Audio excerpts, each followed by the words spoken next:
Fala pessoal, bom dia, boa tarde, boa noite. Está começando agora o Biosfera, o seu podcast do campo e das energias renováveis. Sempre lembrando para que vocês sigam as nossas redes sociais.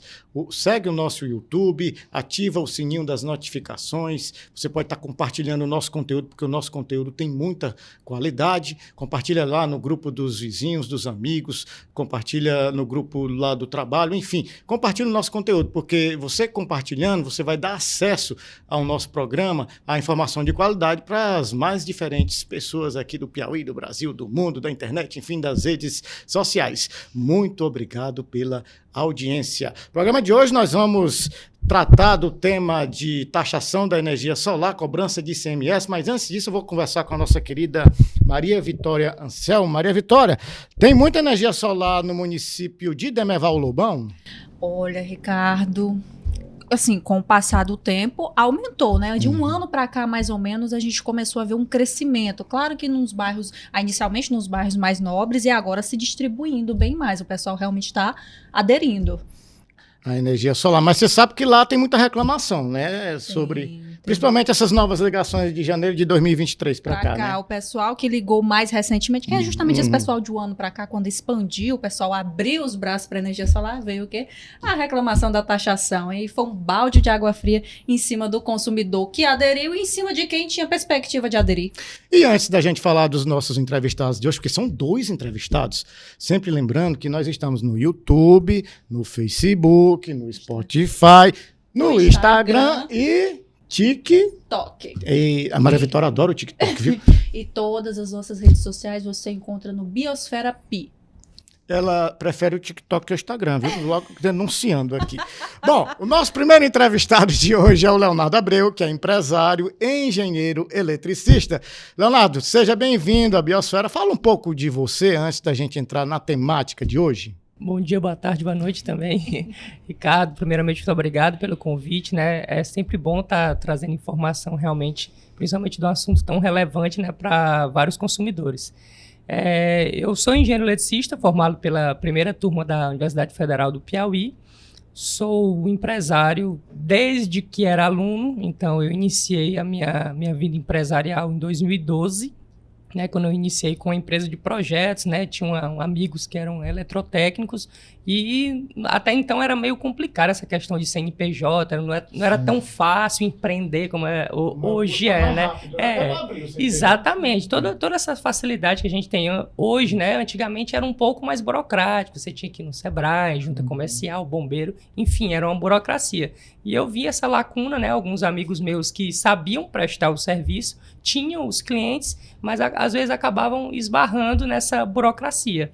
E aí foi em 2012 que eu resolvi então abrir a empresa que eu tenho até hoje, e a gente iniciou já nessa área de projetos elétricos e foi avançando, né, indo para a área da construção civil, sempre na área elétrica também, atuamos bastante nos projetos do Luz para Todos, né, no tempo que teve aí uma grande expansão da rede de distribuição, que também está sendo tão hoje questionada, né, e às vezes até que maldita, né? Às vezes a gente costuma... Julgada. Obrigado pela palavra. Então a gente costuma julgar, mas é realmente muito complexo. Eu atuei também nessa área, eu sei a complexidade que é você ter uma rede de distribuição forte, ter um sistema que realmente atenda à imensidão, que é o Brasil, o Piauí, enfim, várias cidades e comunidades que antes nunca se imaginaria que chegaria energia elétrica e hoje, inclusive, até energia solar já chegou nessa região. Então, de lá para cá, eu venho atuando, fiz o foco, né, quando a energia solar começou realmente a disparar no Brasil e no Piauí também. A gente teve um pouquinho de espera, né, porque era uma coisa muito incerta ainda, né? Os preços eram caros, os bancos não financiavam, então o início foi bem complicado para todo mundo. E aí ficou até aquela situação que a minha avó acabou de falar, aquele estigma que é uma coisa elitizada, né? E a gente costuma até mesmo desmistificar isso. Não tem mais essa questão de elitizado. Hoje você vê energia solar em qualquer bairro que você for. A gente sempre costuma falar que o nosso público-alvo é quem tem energia. Então, todo mundo que gasta com energia, ele vai ter interesse. E aí, 2 anos atrás, eu fui eleito, né, conselheiro do CREA, e estou até então como membro lá da Câmara de Elétrica, e aí tentando contribuir um pouco para esse debate aí da questão da taxação, das mudanças das leis e todas essas burocracias que a gente tem que enfrentar também nesse processo de evolução das energias renováveis. Tá certo, Leonardo, muito obrigado pelas informações. Maria Vitória Anselmo Mavi, nós temos um outro entrevistado hoje, apresente-o. Temos o nosso segundo convidado, doutor Eudânio Barros, ele veio representando a OAB. Doutor, seja muito bem-vindo. Antes da gente entrar no tema, assim como o Leonardo, por favor, se apresente, conte pra gente como foi a sua trajetória até o senhor chegar até aqui. Muito bem, então meu nome é Eudânio Barros, nascido na cidade de Campo Maior, então eu me mudei para a capital aos 15 anos de idade para concluir os estudos no ensino médio, né? E o interessante é que aos 17 anos eu ingressei na faculdade e foi no curso de Ciências Contábeis, o qual eu ainda cursei ainda 2 anos de Ciências Contábeis. Mas paralelo a isso eu tive o meu primeiro emprego e já foi um emprego na área gráfica, que era onde na época as gráficas estavam se automatizando, e aí eu entrei na área da tecnologia da informação, né? E aí durante todo esse período eu fiz logo depois um outro vestibular para direito, né? Eu sempre fui muito apaixonado por leis, por essa discussão legal, e não obtive sucesso. Terminou que eu entrei para geografia. Na época só tínhamos uma faculdade de direito na capital, que era a Universidade Federal do Piauí, a UFP. Né? Era muito complicado, a concorrência era fortíssima. Tanto que a maioria dos colegas que hoje eu tenho da advocacia, todos eles se formaram fora do Piauí. A grande maioria se formou fora do Piauí. Poucos, né, conseguiram o êxito de se formar na Universidade Federal. Mas, muito bem, eu sei que depois eu ainda fiz 2 anos de Ciências Econômicas, de Economia, e aí entrei para a área de Sistemas de Informação, da área de Tecnologia na Universidade Federal também, e aí concluí o curso, né, sou analista de sistemas também por formação. Tá vendo isso aí? E sou hoje professor do curso de Ciência da Computação da Faculdade Estácio, CEUT, né? E também sou professor de Direito na Escola Superior da Advocacia da ESA, onde também lá eu sou coordenador de ferramentas digitais. E assumi, há cerca de 2 anos e meio, mais ou menos, a presidência da Comissão de Petróleo, Energia e Mineração da OAB Piauí. E a partir daí nós fomos aprofundando os estudos nessa área, né, tanto na área de petróleo como na área de mineração, e agora principalmente nessa área de energias renováveis, que é vamos dizer assim, um boom que houve recentemente, e é também a menina dos olhos do nosso governador aqui do estado do Piauí. Né? Então nós estamos passando por um processo de transição energética em todo o país, né? E aí, eles recentemente, inclusive agora dia 25 de julho, essa lei foi assinada, Lei 8.459, lei estadual, que regula a questão da produção do hidrogênio verde no estado do Piauí. Né?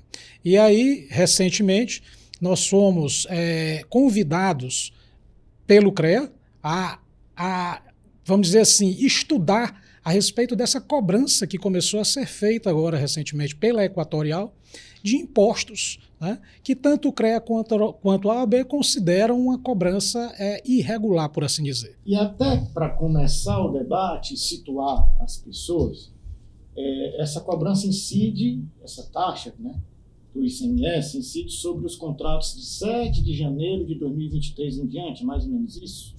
O antigo não está incidindo, ou está como é? Não, o que nós estamos questionando é exatamente isso. Existe parte dessa energia que estaria isenta dessa cobrança, certo?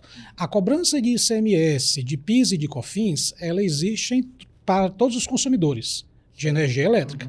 Mas no caso daquelas pessoas que produzem a sua energia, no caso a energia solar, a energia fotovoltaica, certo? Aquela cobrança que nós consideramos que é isenta de ICMS é exatamente essa cobrança que a Equatorial está fazendo que nós estamos questionando.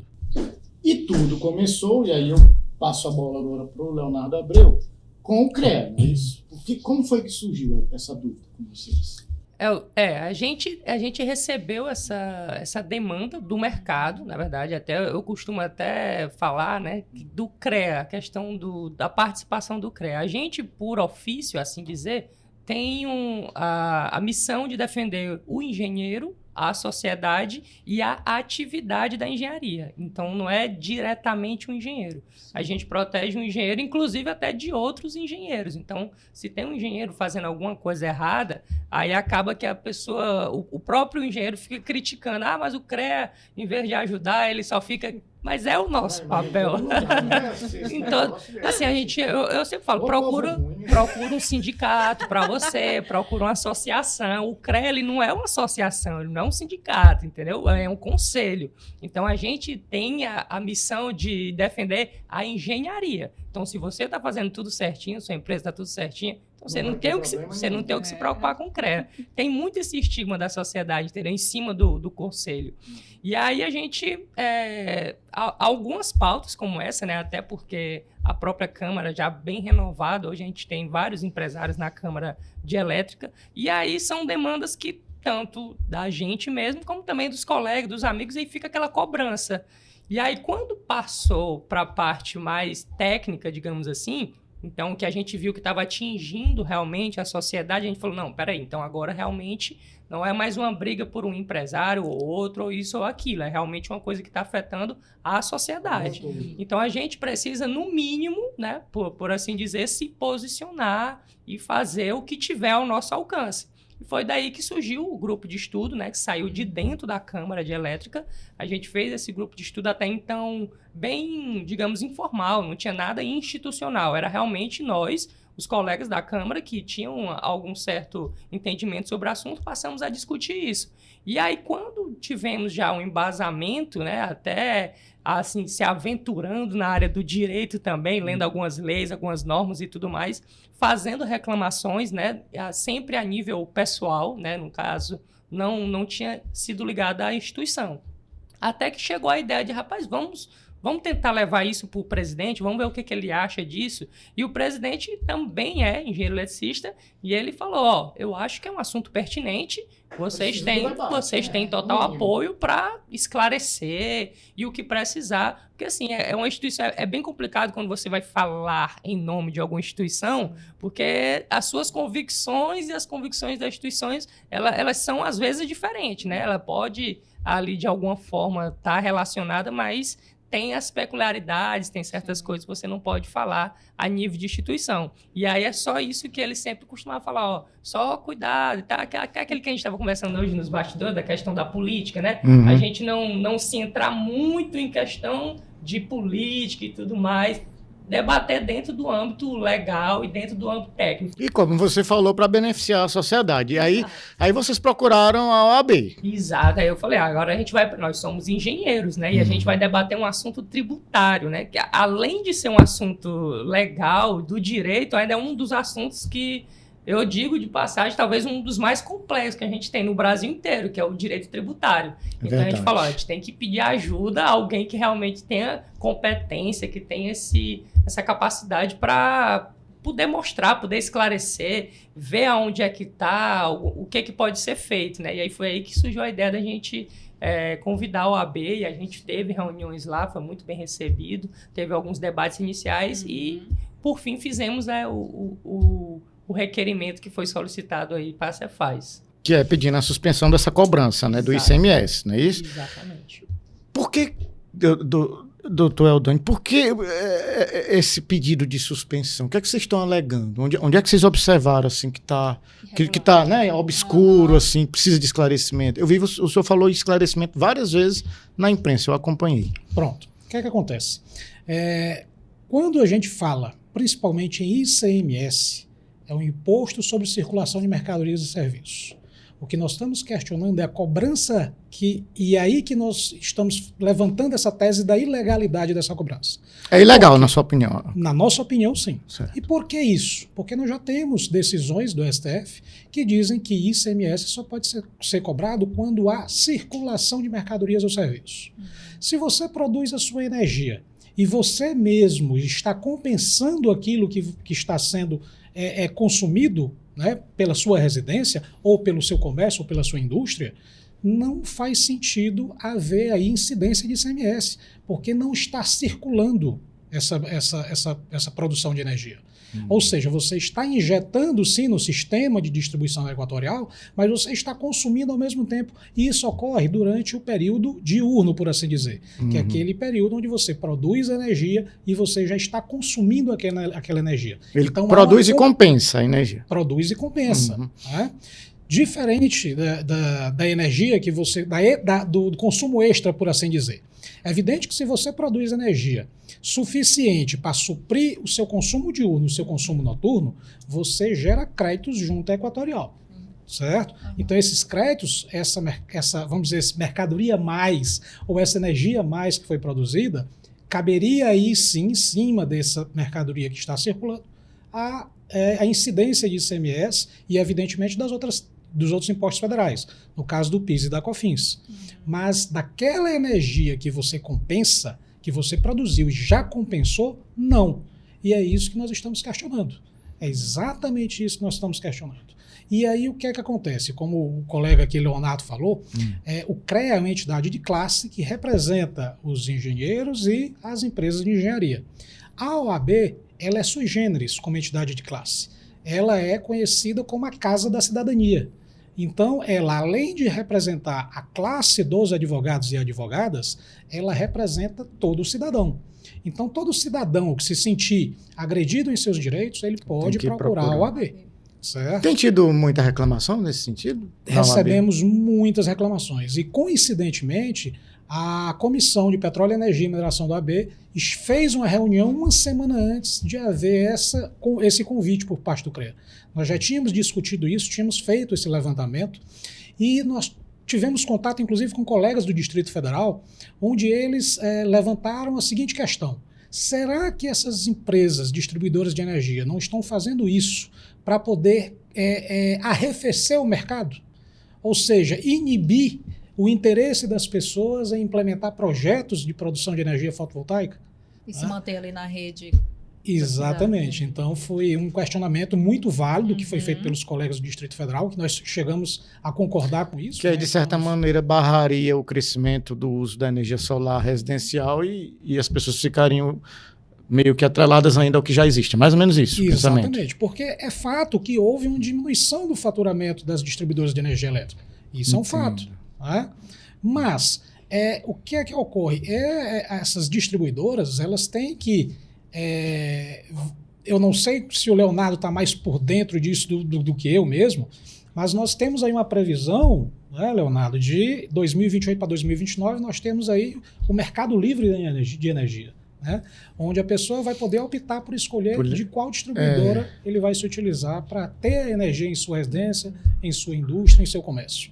E talvez isso já seja um sistema de autoproteção que essas distribuidoras estão fazendo para poder continuar com o seu faturamento ali num patamar elevado. E aí, Maria Vitória, muita gente me perguntou, não está acontecendo apenas no Piauí, né? Isso é uma realidade, essa cobrança e essa reclamação em vários estados, é isso? Exatamente, principalmente nos estados que a Equatorial atua.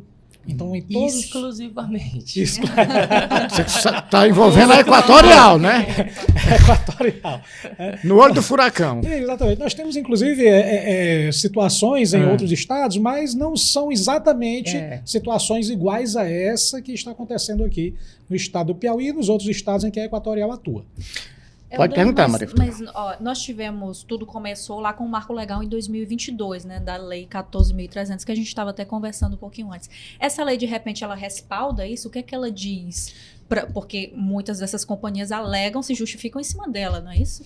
Teve aquela discussão no Senado Federal, né? Exatamente. Aí virou uma lei, mas aí tem uma diferença, né? Tem uma diferença.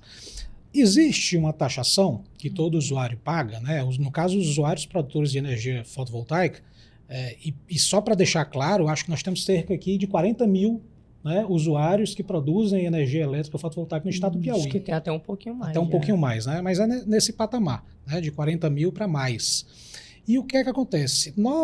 Todo usuário paga lá a chamada TE, que é a taxa de energia, né, e paga o TUSD, né, que é a taxa de uso do sistema de distribuição. Ou seja, aquela fiação, todo aquele sistema de fiação que a distribuidora utiliza para fazer com que a energia chegue até as residências, o usuário paga por isso. Né? Então, o usuário paga uma taxa sobre isso. Só que o Leonardo depois pode até complementar. A quem teve seus projetos de energia fotovoltaicas aprovados até 7 de janeiro de 2023, eles estariam isentos dessa cobrança até 2045. Eu li isso. Certo? Até 2045. Quem teve seu projeto aprovado após essa data que já vai ter começou agora a pagar essa taxa de forma progressiva. Ela inicia-se em 15% e vai chegar até 90% lá em 2028. Cada ano aumenta 15%, não é isso, Leonardo? É mais ou menos isso? Eu não sei se é de 15 em 15, mas é como Mas ela vai aumentando 15, gradativo. 30... Não, acho que não é 15 em 15, porque daqui a 2 anos são 40%, Isso. sei que vai chegar a 90%. A taxa que o Dani está se referindo é o FIU-B. O FIU-B, ele é, na verdade, uma parcela de uma outra parcela, né? Porque a composição da tarifa ela é bem complexa, né? Não vou nem entrar em senão detalhes. vai confundir todo mundo. Aí vai confundir assim, eu e a Maria Vitória e não vai dar certo. Mas separando, para ser bem didática, é mais ou menos isso que o Eldani estava explicando. Tem uma parcela que você paga que, digamos assim, seja de fato o produto, né, a energia de fato que chega até a sua casa, e temos uma parcela que é a TUSD, que é, digamos assim, o frete, né, tudo que é utilizado para que aquela energia chegue na sua casa. E a composição da tarifa ela vem da união dessas duas componentes. Só que dentro dessas componentes também tem outras diversas componentes. E aí, na parte da energia, é o que é totalmente isento, né? Você não paga, somente paga o que você consegue compensar, que é justamente também outra nomenclatura que às vezes causa alguma confusão, né? O que foi gerado, o que foi compensado, o que foi injetado, são coisas que às vezes confundem o consumidor e até mesmo quem já tem energia solar. E aí, aproveitando então, para exemplificar bem rapidamente, a geração é tudo aquilo que suas placas e o seu sistema conseguiu produzir de energia. Você utilizando ou você doando para a Equatorial, injetando. Sim. E injetando, como a própria palavra disse, é aquilo que você produziu, não consumiu durante o consumo instantâneo, que o Dani estava falando, né? Que quando você já consome diretamente da geração e você teve que injetar. E em troca dessa injeção, você recebe créditos para utilizar ou na sua mesma unidade ou até mesmo em uma outra unidade. E aí, no gancho que o Eldani falou, e eu queria fazer só uma pequena correção, tem até uma certa discussão em relação a esse crédito, né? Como o Eldani falou, que esse crédito possivelmente poderia ser a mercadoria. Mas tem algumas discussões no Brasil que diz que não, já que essa mercadoria ela não circula de uma pessoa para outra, é na mesma titularidade. Sim. Então ela pode até sair da sua casa para a sua outra casa, mas ele não configura a circulação de mercadoria, porque, segundo alguns entendimentos, ele está dentro da mesma posse, né? Só foi transferido. Tem até alguma coisa semelhante, eu acho que na própria... A questão empresarial, que é quando você faz uma transferência de estoque, por exemplo, é como se você estivesse trazendo uma coisa de uma unidade sua da Zona Norte para a Zona Sul. Você não paga ICMS nessa circulação. Então, só esclarecendo isso. Aí, voltando para a parte do FIU-B, ele é uma parcela desse frete que a gente estava falando. Então, essa parcela relacionada ao FIU-B foi que ficou instituído, lá na Lei 14.300, que o consumidor que gera a sua própria energia, ele teria que arcar com ela. Só, tudo bem, a gente vai compensar o que de fato é produto, que seria a energia, mas o frete você vai ter que pagar. Foi mais ou menos isso que foi combinado. O FIU-B seria aquele fio de distribuição. O FIU-B é só uma nomenclatura, mas ele representa toda a estrutura de distribuição. Até chegar na casa. Porque separando também, mas em dois grandes componentes, a gente tem o fio A e o fio B. O fio A seria a transmissão, né? Que seria o que vem lá realmente da usina, seja de uma hidrelétrica, seja onde for, até a distribuidora, né? Porque da distribuidora para trás já não é mais competência da Equatorial. Então, o fio A, ela tem que pagar, porque aquela energia chegou ali. E o fio B, não. O fio B, digamos, é a parte dela, só a distribuição já dentro da área de concessão que ela está. E aí é essa taxa que está sendo cobrada. Foi instituída na Lei 14.300. Só que aí, juntamente com ela, veio toda a questão dos impostos, que foi aí onde começou confusão. O grande imbróglio. Porque o que aconteceu? Para quem era GD1, essas duas componentes que eu falei, elas foram anuladas. Você não pagava nada. Então, você conseguia ter a compensação que a gente chamava de 1 para 1. eu dava 1 kW e recebia 1 kW. Você não pagava nada por isso e nem tinha imposto, nem era isento, tanto estadual como a nível federal do PIS/COFINS, esses impostos eram isentos. Quando foi anunciado a 14.300 e aí foi instituído que teria o FIU-B, aí entendeu-se que haveria incidência de impostos em cima do FIU-B. Porém, quando começou na prática, ele veio incidindo imposto em cima de toda a energia que você estava injetando. E aí foi aí onde começou as contradições, onde começou as diferenças de entendimento, né? A concessionária entende que esse desconto ele é passível, né? Foi onde surgiu também duas componentes novas na fatura de energia de quem é GD2, né? Que a gente estava comentando. Você está antes da lei, você é GD1, e você está depois da lei, você é GD2. Se for mini usina, você é GD3. Mas tanto GD2 como GD3, eles estão passivos dessa cobrança. E aí foi onde começou, porque assim, quando a gente teve a questão do ICMS sobre a energia compensada, a Equatorial entendeu isso como um benefício. E aí ela passou a fazer essa tarifação de acordo com o que ela fazia, por exemplo, com os irrigantes e as residências de baixa renda. Não sei se vocês sabem, tem energia subsidiada, né? Sim, então, sim. A pessoa de baixa renda, ela recebe aquele desconto que ele é progressivo, né? Na verdade, ele é decressivo, porque quanto mais você consome, vai diminuindo, menos né? desconto você tem. Então, a faixa de 30 kW você paga tanto, a 70 kW você paga tanto, 100 kW você paga tanto. E aí, quando você junta esse benefício, que de fato é uma diferença do que você teria que pagar e o que de fato você pagou. Quando junta esse benefício, a Equatorial diz, beleza, o governo diz que você tem esse benefício, mas os impostos você vai ter que pagar. Então, isso já existia, isso já existe lá no irrigante, isso já existe no baixa renda. Quando a Equatorial resolveu trazer isso para a energia solar, foi que a gente não concordou, porque a gente não considera que isso seja um tipo de subsídio, né? Essa questão da isenção, ela não é um subsídio, ela pode ser considerada até um incentivo, mais para políticas ambientais e todo o desenvolvimento, e essa questão que está em torno das energias renováveis. Mas não considerar um benefício, até porque o consumidor, ele fez foi um investimento. Não foi o governo que deu aquilo ali para isso. Pelo contrário, ele tá pagando, ele investiu muitas vezes alto, né, para ter aquela vantagem, né? Não é um benefício. E aí a Equatorial, entendendo isso como benefício, passou a incidir o imposto em cima desse suposto benefício, que é onde a gente está contestando e pediu a suspensão. Bora deixar a história no preto e no branco? Vamos lá. É dessa época, Dani. Olha, vamos falar de idade não, né, Dani? É o seguinte, quanto é que aumenta em termos assim, de conta? Se a gente está falando em percentual, né? 15%. Em cima do que o consumidor produz, aumenta R$15, R$30, R$100. Eu já vi em rede social de gente reclamando que pagava 90 e depois dessa taxa está pagando R$300. Não foi, Maria Vitória? Você falou aqui também. E como é que fica esse negócio? Varia de caso a caso? Vamos deixar isso aí mais preto no branco? Mas o questionamento é exatamente esse, Ricardo. Porque o que é que ocorre?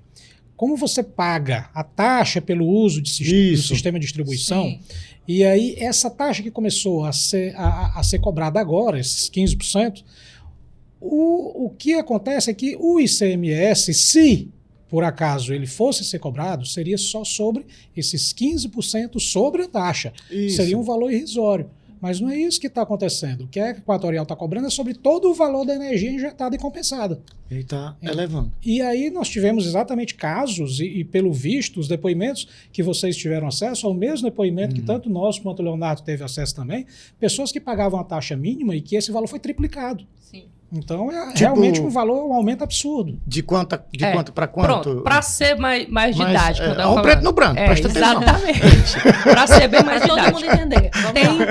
Tem o grande quesito já para definir quanto, digamos assim, você vai pagar, como eu falei, é em cima da energia injetada. Então, muitas pessoas até falam assim, então só quem está pagando é a residência, o comerciante não está pagando. Já vi gente falando isso, a indústria não está pagando. Aí é onde entra o fato da simultaneidade, né, que o Eldânio falou aqui. O que acontece? Se você está gerando a sua energia e consumindo ao mesmo tempo, essa energia ela não vai ser injetada. Então, ela não vai passar pelo contador da Equatorial, ela não vai vir na sua fatura lá como energia injetada. Então, obviamente, isso não vai ter nenhum tipo de cobrança. Então, a pessoa que ela tem a simultaneidade maior, ou seja, aquela pessoa que tem o perfil de consumo durante o dia, que não é o caso das residências, ela acaba não sentindo tanto. Então, você tem um aumento aí, sei lá, de 10%, talvez menos do que isso. Já quando você passa para a residência, pessoas que tinham aí 90%, 80% de redução da conta de energia, viu 50%. Então, ficou bem menos atrativo, né? Para quem já teve o seu investimento naquela época, que, diga-se de passagem, teve uma diminuição realmente considerável do preço do material, aquela pessoa que teve aquele investimento naquela época, ela estava contando com aquele retorno. Então, foi ofertado para ela, você vai ter uma redução de 80%.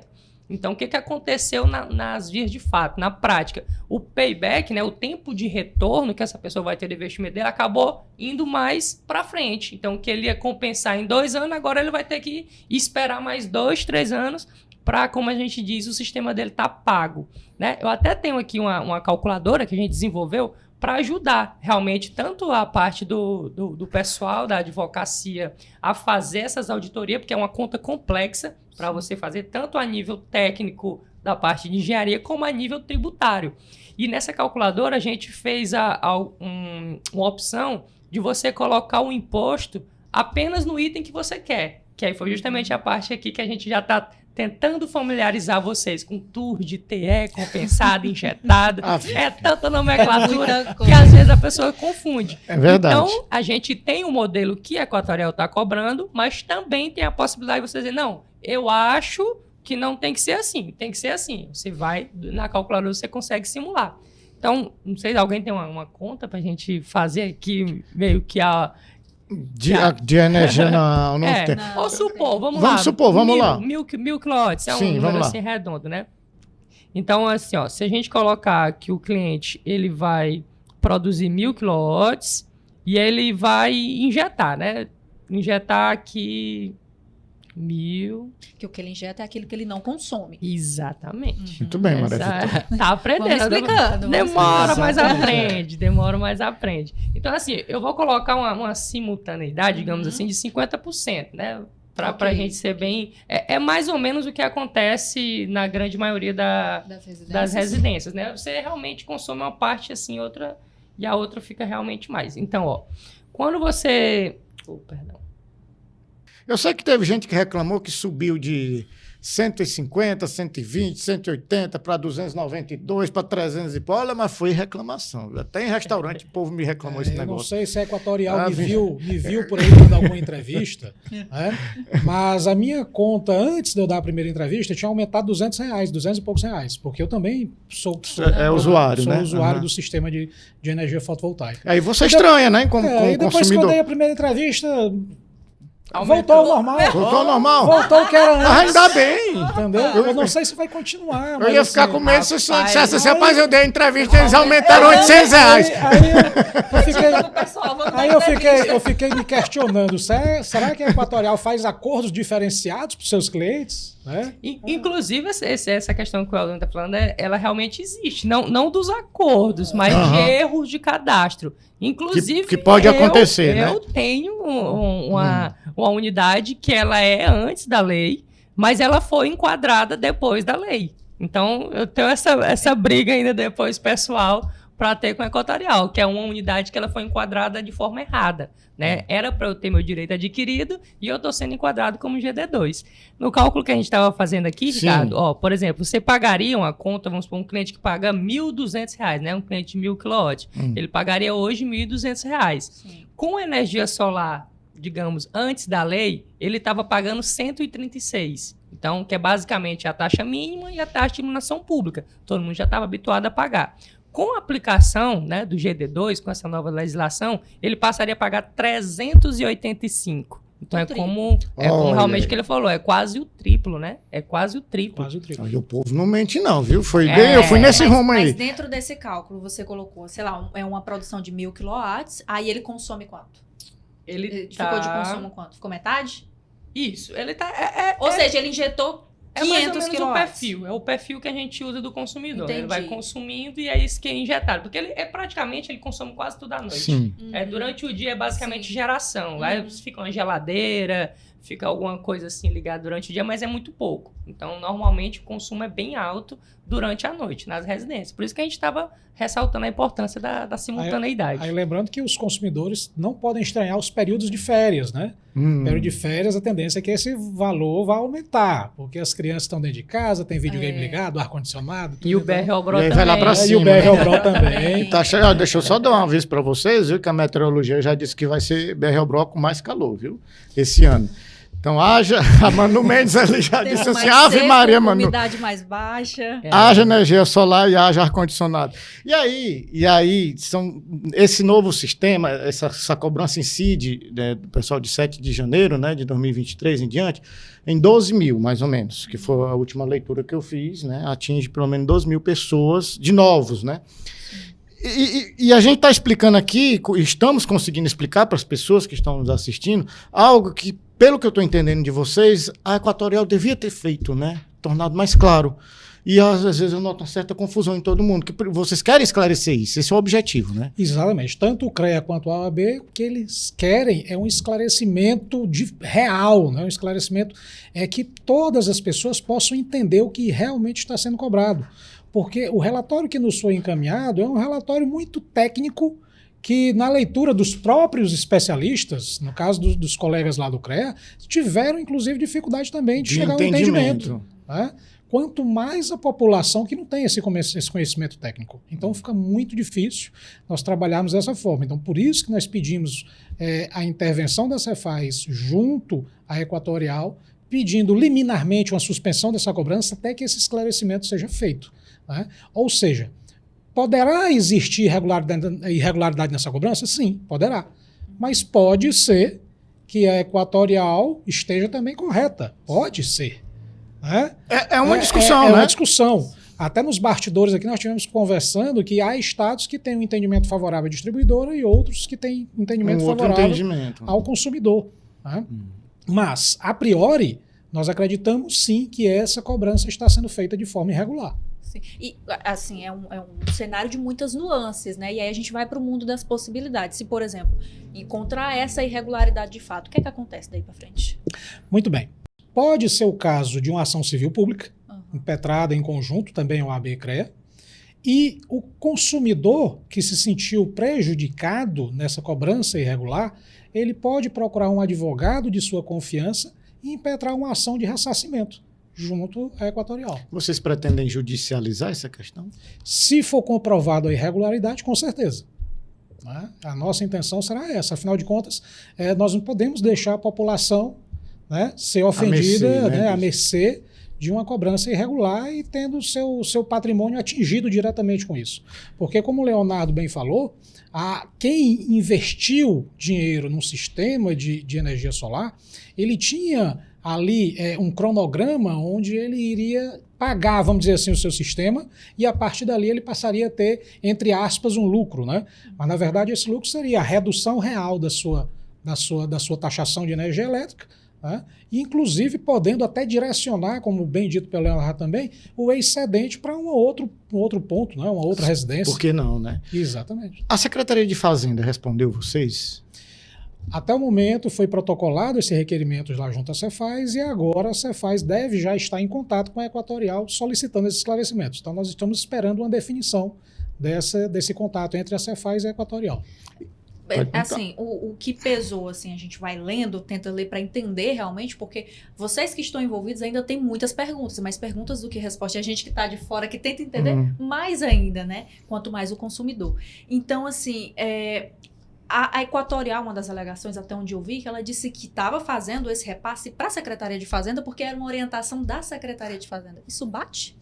Na verdade, com o primeiro contato, né, que foi feito pelo CREA, lá a Cefaz, o que a Cefaz alegou foi desconhecimento dessa cobrança. Então, isso partiu de forma unilateral da Equatorial. Por isso que nós pedimos que a Cefaz intervisse. Ou seja, A Equatorial falou com vocês? Também vocês indagaram ela? Sim, ela forneceu para o CREA uma também nota, né? e também para o OAB um relatório. Sim. Primeiro, acho que aquele primeiro relatório que a gente chegou a circular, ele foi uma resposta do Maranhão, na verdade. Foi a Equatorial, ela respondeu a um pedido do pessoal do Maranhão. Ela chegou a fazer um workshop também em Alagoas, onde a gente participou ainda passivamente, né? A gente tem ali como ouvinte, não teve tanto debate.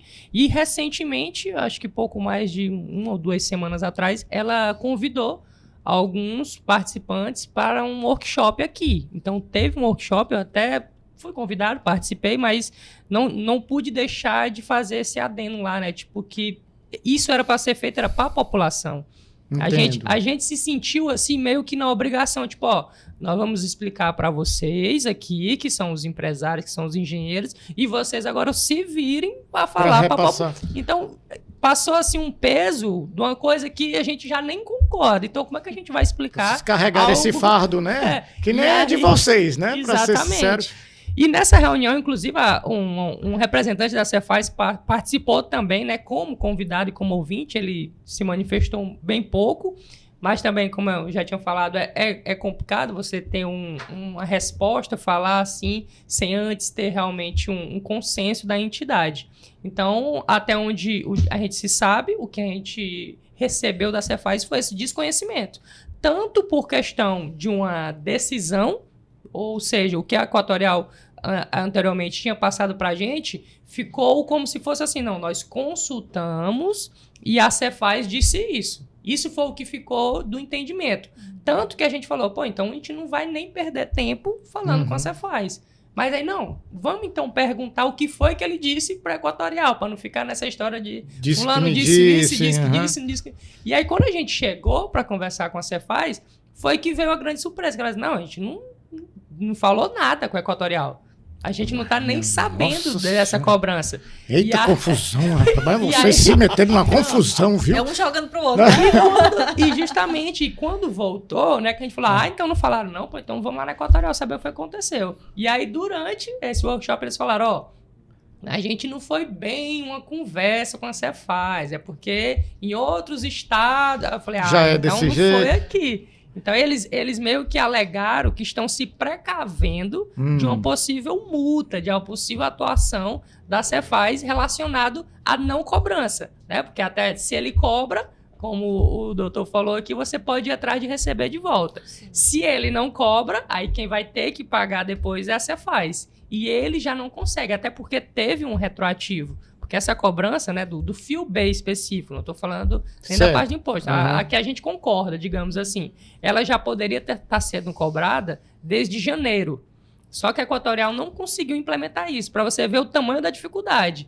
Então, ela passou 6 meses sem fazer uma cobrança que geraria muito caixa para a empresa, simplesmente pelo fato dela não conseguir tecnicamente fazer essa cobrança. Então, você vê o nível de complexidade que isso é, tanto a nível de sistema, né, como a nível de tributário. E eles só conseguiram fazer isso 6 meses depois. E aí todo mundo já veio reclamando. E como se não fosse suficiente, eles falaram, não, e agora a gente vai cobrar 3 meses para trás, que foi o que a gente não cobrou. Que aí, de fato, a regulação ela permite que a distribuidora, se ela fizer uma cobrança menor, ela pode fazer essa restituição até 3 meses atrás. Tem um caso curioso que aconteceu sobre isso na Bahia e esqueci o outro estado, que a distribuidora ela tentou cobrar um ICMS que não foi cobrado há 5 anos. E eles começaram a emitir na fatura do cliente esse ICMS. E aí o Ministério Público entrou... Né? O Ministério Público entrou mostrando que não era possível, porque a regulação da ANEEL, né, ela só permite a distribuidora cobrar até 3 faturamentos anteriores. Olha, eu vi uma nota da Equatorial, que ela dizia assim, entre outras coisas, que cumpre as regras do setor elétrico. Pelo jeito, doutor, não tá cumprindo bem essas regras, não, que vocês estão questionando, né? É, E que regras são essas? Aí lembrando o seguinte, que as regras do setor elétrico elas estão mais voltadas para a parte técnica, para a parte de estrutura de distribuição, de como isso é feito, de como há a transmissão de energia elétrica. Mas quando nós estamos aqui discutindo essa questão de impostos, não tem nada a ver com a ANEEL. Né? Não adianta jogar para lá. Né? Não adianta jogar para lá. Né? Essa cobrança, e aí quando a gente fala em ICMS, é Estado, PIS, COFINS é União, então envolve muitos entes. Então, a partir do momento, se realmente for constatado essa irregularidade que nós estamos alegando, né, o que é que vai acontecer? Nós vamos ter que requerer a devolução desses valores, tanto para a Cefaz, no caso do governo do Estado, quanto para a União, governo federal. Né? E a Equatorial também ainda pode responder depois, tanto para os consumidores quanto para os próprios entes públicos. Né? Porque aí ela vai causar também um prejuízo, tanto para a União quanto para o Estado. Eu tenho uma pergunta do povo. Vamos lá para o povo. Essa cobrança não é em cima dos custos de manutenção do sistema? Pergunta do povo. Certo. Como a gente entrou, como eu já tinha separado aqui no início, né? TE e TUD. Isso. A tarifa de uso do sistema de distribuição, ela acaba sendo usada como uma desculpa para fazer isso. Porque dentro dessa tarifa tem uma série de componentes que, se você for levar nos termos técnicos, não é bem um sistema da Equatorial. Dentro dessa tarifa do sistema de distribuição, por exemplo, ela é usada para arrecadação de benefícios, é utilizado para alguns programas, inclusive do governo, tem Proinfa, tem CDE, tem alguns programas que são utilizados para fim de arrecadação. Então, a TURD, como a gente está falando aqui, ela não é essencialmente uma tarifa de uso, não é um frete, por assim dizer, puro e limpo, né? Ela tem várias outras taxinhas dentro dela, que tanto é que é por isso que não tem essa isenção completa. Até porque, senão, teria essa perda de arrecadação aí da União também relacionada a essas componentes. Outra pergunta do povo. Você pode completar, doutor? Não, é assim. Eu estou cheio de perguntas aqui. Para vocês entenderem a complexidade, né, desse assunto. Foi levantada, inclusive, a questão do excedente, né, daquilo que você se acredita lá junto à Equatorial, Sim. que poderia, inclusive, estar havendo cobrança de ICMS lá. Como bem disse aqui o Leonardo, é da mesma titularidade. Então, em tese, estaria isento. Mas, de qualquer forma, a Equatorial alega que aquilo está circulando. Né? É um questionamento que se faz. Mas aí tem um detalhe, aí a gente já chega ao ponto de, será que está ou não havendo uma bitributação? Ou seja, se você está sendo cobrado por toda aquela energia que você está produzindo, você estaria sendo cobrado em tese pelos créditos que também estão armazenados lá. Armazenados entre aspas, né? Que a energia não se armazena, a não ser que você tenha grandes baterias ali para poder armazenar energia ali, mas não é o caso. Tanto é que isso é até proibido, né, Leonardo? A pessoa ter baterias em casa para armazenar energia.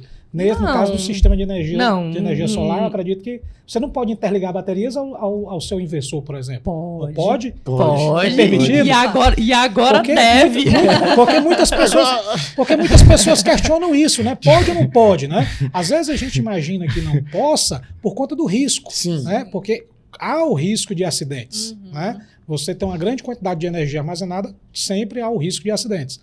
Mas se pode, e agora o Leonardo financeiramente falando, né, hoje viável? É pouco viável, digamos assim, a não ser que seja muito caro, né, a não ser que seja um caso armazenar. extremo, né? Por exemplo, você tem realmente algum equipamento na sua casa que você não pode ficar sem usar. Tem pessoas, por exemplo, que precisam de refrigeração para algum tipo de medicamento. Então, assim, para esses casos extremos, ou então a pessoa está em outra região, uma região rural, que precisa remoto e não tem acesso à rede. Aí você tem uns sistemas que a gente costuma até chamar de off-grid. Aí tem os sistemas off-grid e tem o sistema zero-grid, que ele é meio que a mistura dos dois.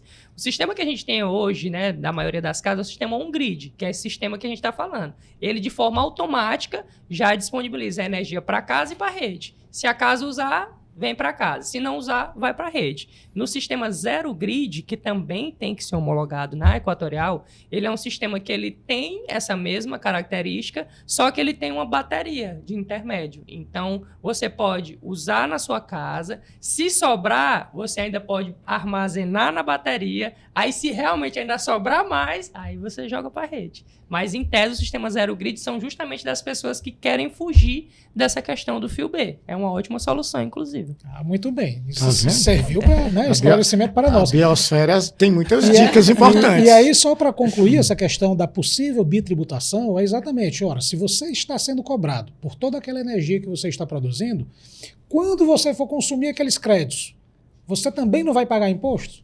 Então, se isso for constatado, que está havendo essa cobrança, tanto no que você está produzindo, quanto naquilo que depois você vai consumir, vai estar caracterizado uma bitributação de impostos. Né? Nós temos também que levantar esse questionamento. É algo que tem que também ser esclarecido. Maria Vitória, olha o tempo aí, porque eu ainda tenho algumas perguntas e eu não quero também estourar o nosso, viu como passa no instante, né? Até a última vez que a Manu atualizou, mais ou menos. Vai conversando com a Manu aqui, eu não posso ligar o WhatsApp não, minha gente, o Wi-Fi, porque aqui hoje o meu celular não está parando. Outras entidades, elas estão apoiando vocês? Porque quando a gente começa a fazer a denúncia, que vai para a imprensa, aí vai aparecendo, né? A confusão o cobertor vai ficando menor. Tem mais entidades também, além do CREA e da própria OAB? Nós temos também, inclusive, quem provocou o CREA e quem provocou a OAB, foi encaminhado, inclusive, ofício para essas duas entidades, foi através da API Solar, que é a Associação Piauiense, né, de empresas que trabalham com energia solar. Né? Então, sim, há outras pessoas interessadas também nesse questionamento. E essas empresas têm razão de ser, né, o interesse deles, porque houve um arrefecimento do mercado por conta do medo do consumidor e dele se questionar, compensa eu fazer esse investimento ou não compensa? Tá? Estudos recentes disseram que mesmo com essa taxa, né, a taxa legal, que está sendo cobrada, os 15%, que começou agora, ainda compensará, certo? Ainda compensará. Ainda compensa. Né? Se a taxa realmente for cobrada de acordo com a regulamentação, ainda compensa. A situação hoje, como é que está, né, Maria Vitória, Anselmo? Ficou como? Vocês estão num compasso de espera, é isso?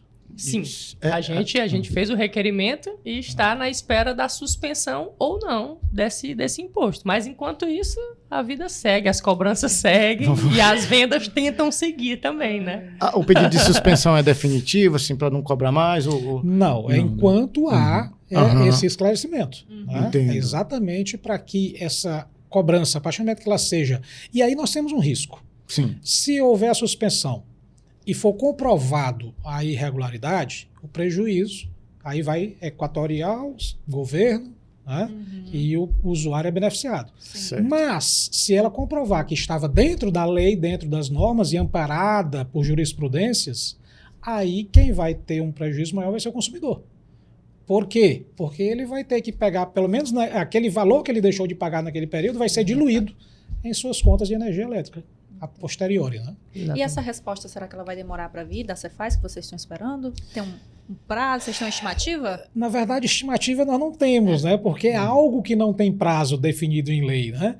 Mas, assim, nós esperamos que não demore. Até a própria Cefaz tem interesse em esclarecer isso também. Né? Já que ela alegou desconhecimento, ela também é parte interessadíssima em esclarecer essa cobrança. Uma reunião pode acontecer nesse sentido, com todas as partes? Sim. Acho que a reunião a gente já teve. Acho que agora realmente a Cefaz ela está realmente assim como a gente se situando, né? Como eu falei, nós do setor que trabalhamos já dia a dia com isso, ainda tivemos um tempo de maturação para ficar, será que tá certo, que não tá? Todo mundo de primeira mão você acha ruim, tá meio absurdo, vou pagar não. Mas tudo bem, mas até você entender, não, peraí, eu vou ver realmente se tá certo ou se não tá. Então a gente teve essa maturação pelo menos umas 2, 3 semanas e olha que a gente já era bem avançado no assunto. Então imagine um órgão que é exclusivamente tributário ter que ter uma resposta assim digamos, até num tempo rápido, né, para uma entidade que tem outros problemas também para resolver, que é uma questão que eles não entendem, não sabiam, não tinham conhecimento, como o Eldonio falou, eles só recebem um repasse ou não. A Secretaria de Fazenda não sabia, né? Eles alegaram isso para vocês. Isso, eles alegaram que não estava sabendo desse problema, né? Que existe o imposto ou não, claro que eles sabem, Sim, mas sim, do mas problema do não. problema em si. Até, inclusive, ele mostrou lá pra gente como que recebiam as informações, porque no caso da energia elétrica, ela é arrecadado pela própria Equatorial, né? O órgão arrecadador é Equatorial. Então a gente paga para a Equatorial tem a obrigação de se virar com o Estado. Fazer o repasse. Então esse documento que a Equatorial manda, ele tem outro formato lá. A forma deles conversarem é outra. Não é igual a gente vê a nossa nota fiscal, que está lá discriminadinho, né? Na conta de energia você não consegue ver isso. Foi até um dos pontos que a gente questionou para a Cefaz e para a Equatorial, que seria a transparência da nota fiscal. Porque se a gente está reclamando que a gente está pagando, a gente quer saber pelo menos por quê. O que é? Porque a gente só olha para a fatura, e na fatura só veio benefício tarifário bruto, benefício tarifário líquido. Ainda é tudo abreviado, ERG, INGE, GD2. O consumidor falou, o que é isso? O que é isso?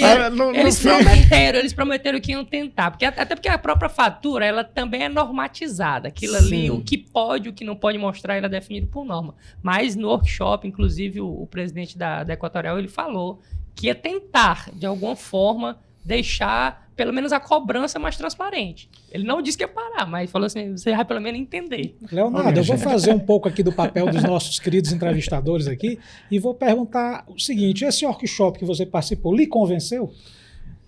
De forma nenhuma, nada. Do convite eu já não queria nem ir. Inclusive, alguns Leonardo, amigos você tá não insatisfeito foram, mesmo, né? Um pouco. Mas assim, a gente foi, participou, né? Teve foi um bom... Assim, primeiro começou da forma como eles fizeram. O workshop começou às 2h da tarde. Então, eles primeiro apresentaram tudo que eles queriam e só no fim eles abriram espaço. E aí todo mundo já começou aquela coisa. Não vão deixar nós falar, não vão deixar a gente falar, não vão deixar a gente falar. Vão enrolar a gente igual enrolaram em outras reuniões. E para as pessoas entenderem, o workshop era sobre esse tema. Era sobre GD, né? O pretexto era isso. E mas o público-alvo? Mas todo mundo sabia que o final ia ser esse o problema. E quem estava participando? Né? Só as empresas de energia solar, os engenheiros e... um representante da Cefaz foi convidado e ele foi. Né? Muito fechado, né? Extremamente esclarecendo fechado. que a OAB não foi convidada. Extremamente fechado. Não foi. Não foi convidada. E agora, a nível de bastidores, isso era uma ordem expressa. Não foi só a OAB que não foi convidada.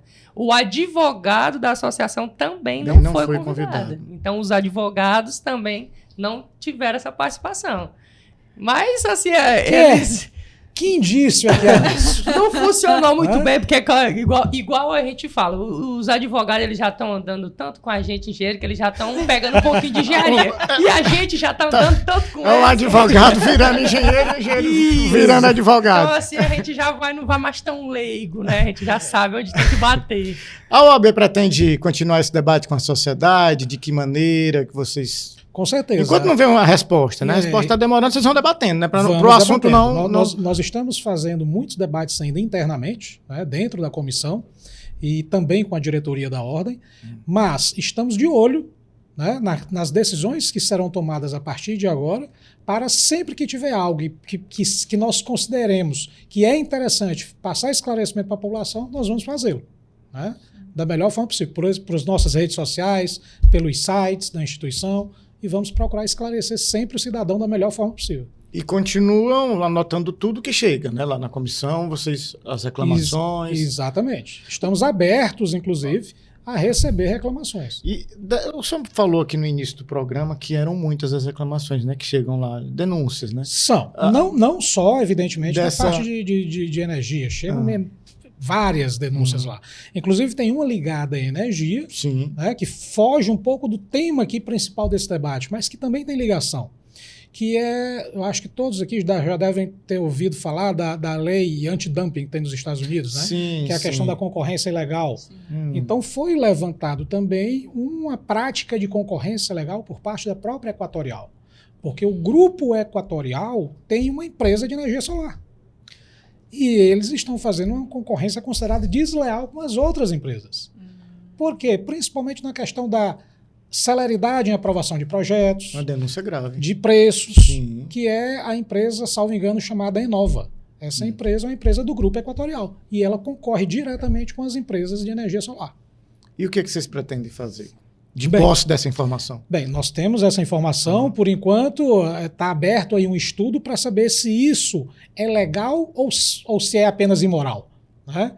Mas a empresa que existe, é imoral né? é um fato, mas que a empresa existe. Né? Então nós não sabemos se é a da legalidade de uma empresa distribuidora de energia elétrica de também ter uma empresa do mesmo grupo trabalhando com implementação de projetos de energia solar. Ainda nessa parte das reclamações que você falou que chegam, elas começaram a chegar já depois de junho com a cobrança ou antes já acontecia? Não, antes já acontecia, mas eram denúncias, porque chegam denúncias de todo tipo, né? Da taxação, da taxa ter aumentado sem explicação nenhuma. Às vezes a gente sabe que o problema está dentro da casa da própria pessoa. Às vezes ela tem algo lá que aconteceu, algum incidente elétrico, que está produzindo um consumo maior de energia. Né? Pode acontecer, o nosso engenheiro eletricista aqui, o Leonardo, pode até ter capacidade de esclarecer isso, aliás, pode ter, não tem capacidade de esclarecer isso muito melhor do que nós. Mas, assim, essas denúncias sempre chegam, né, e chegam de todas as áreas do direito lá dentro do OAB. O OAB, como eu já falei, é a casa da cidadania, está sempre de portas abertas para acolher o cidadão que se sente, né, violado em seus direitos. E quanto a essa questão da energia, nós estamos debatendo semanalmente a respeito dessa questão desses impostos. E aí nós chamamos para a conversa também a Comissão de Direito Tributário, de Estudos de Direito Tributário, e a Comissão de Defesa dos Direitos do Consumidor. Então essas três comissões, Petróleo, Energia e Mineração, Tributário e Direito do Consumidor, estão em contato direto e próximas, debatendo essa questão dessa taxação que nós consideramos a priori ilegal. Então vamos às considerações finais, né? A gente já estourou o tempo, a Manu Mendes já pediu aqui para a gente ir fechando. Já está fechando, Manu é zangada, viu? Leonardo, considerações finais acerca disso tudo, o CREA vai permanecer atento, né? E aguardando as respostas. Com certeza, a gente permanece vigilante. Inclusive, gostaria até de aproveitar o espaço para incentivar as pessoas realmente, como eu falei no início, a não ter medo do conselho, né? O conselho ele está realmente para fiscalizar a atividade de engenharia, né? Então você tem que utilizar. Tanto você profissional como você consumidor, se você vê que tem uma irregularidade, se você acha que está sofrendo algum tipo de problema que tenha dessa natureza da engenharia em geral, não só na parte elétrica, que você procure o conselho para que a gente possa tentar lhe dar uma orientação, ver o que pode ser feito, direcionar para o órgão de fato competente disso, mas que a gente preza, a gente tenta fazer essa aproximação maior. Durante essa gestão que a gente está agora, trocou no início do ano de presidente, a gente tem feito realmente essa tentativa de se aproximar mais da sociedade. População. E a nível da questão da energia solar, o que a gente espera é que realmente venha a ser considerado o que está sendo pedido, que seja prudente, né, dessa forma como o nosso colega falou, dessa suspensão, até que se de fato tenha algum entendimento, resolvido o impasse, digamos assim, né? Que o impasse seja resolvido e tenha esse entendimento para, de fato, seguir como deve ser. No mais, só agradecer a participação e dizer para o pessoal que pode continuar investindo em energia solar. Teve muita diminuição no preço, ainda vale muito a pena. E pode divulgar a biosfera também. Né? Doutor Eldânio, juridicamente também, eu acho que são palavras parecidas, né?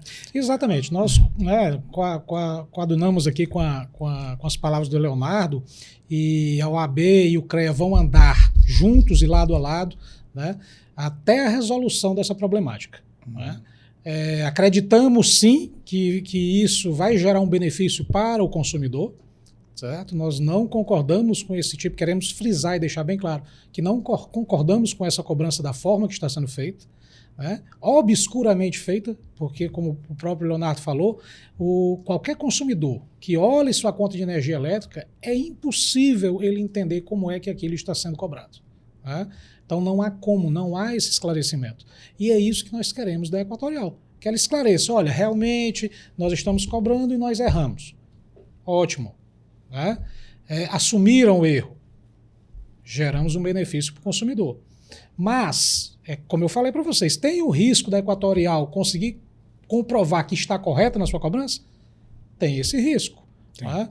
Então, o ideal é que, mesmo que haja essa suspensão dessa cobrança agora de forma imediata, é que esse esclarecimento venha para a sociedade o mais rápido possível, para não gerar nenhum tipo de perturbação, né, da ordem financeira, nem para os consumidores, nem para o próprio Estado ou para a União, que são arrecadadores. Né? E, mais uma vez, nos colocamos sempre à disposição aqui do Biosfera, né, sempre que precisarem da nossa participação e colaboração, estaremos aqui dispostos a contribuir da melhor forma possível. Eu gostei dessa história do antidumping, sabia? Eu procurar confusão para minha vida. Rende um podcast inteiro. Aí, o criador e a criatura. Vai lá, Vitória, foi bom, não foi? Gostou? Excelente. Muitas polêmicas aqui, viu? Pois tá bom, muito obrigado então pela participação de todos e você que nos acompanha, gente, muito obrigado pela audiência e nós do Biosfera vamos continuar acompanhando toda essa questão de maneira muito atenta. E até a próxima.